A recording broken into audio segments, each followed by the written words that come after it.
Subject যাকে কেন্দ্র করে কাজ করে, বা সাবজেক্ট সাবজেক্টের যে কাজটা করার টার্গেট থাকে তাকে অবজেক্ট বলে।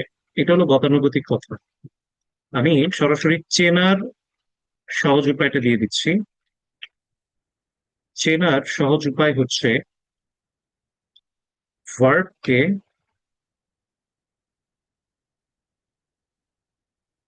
ভার্বকে কি অথবা কাকে দ্বারা প্রশ্ন করলে যে উত্তর পাওয়া যায় তাকে অবজেক্ট বলে।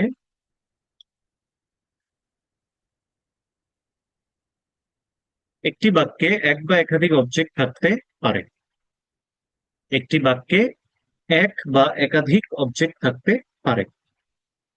তাহলে আমরা কাকে বললাম অবজেক্ট? যে ভার্বটা থাকবে সেই ভার্বকে আমরা কি দিয়ে প্রশ্ন করব?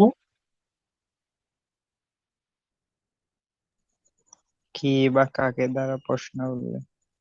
আচ্ছা, তাহলে আমাদের এই যে প্রথম বাক্যটা, যেটা এই বাক্যটাকে আমরা যদি এখন ইংলিশে করতে চাই, তাহলে এখানে আমাদের সবার প্রথমে দরকার সাবজেক্ট। সাবজেক্ট হচ্ছে আমরা।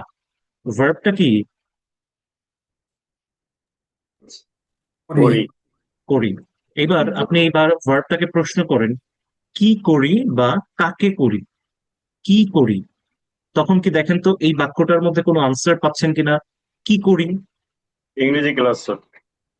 ইংরেজি ক্লাস করি। তাহলে এই যে ইংরেজি ক্লাস করি, এটা হচ্ছে অবজেক্ট। এখন আমাদের সেন্টেন্সের 99% sentences in English language is assertive sentence. সেটার নিয়ম অনুযায়ী আমরা প্রথমে বসাবো সাবজেক্ট। তাহলে আমরা সাবজেক্ট দিচ্ছি। আমরার ইংরেজি কি? উই। ওই। ওই। করার ইংরেজি কি? যে কোনো কাজ করার ইংরেজি কি? We do. We do. আমরা করি। উই ডু মানে আমরা করি। কি করি?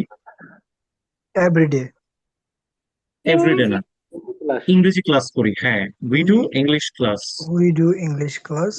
তাহলে দেখেন তো আপনার কতটুকু অংশ কভার হয়ে গেছে। আমরা কভার হয়ে গেছে, ইংরেজি ক্লাস করে এটুকু কভার হয়ে গেছে। আর কখন করেন? প্রতিদিন সন্ধ্যা 7টায়। প্রতিদিন সন্ধ্যা 7টায়। 7 p.m. Everyday at at 7। 7 p.m. 7 p.m. এবার বলেন, এই বাক্যটা হয়েছে we do English class every day at 7 p.m. জি sir. We do English class every day at 7 p.m.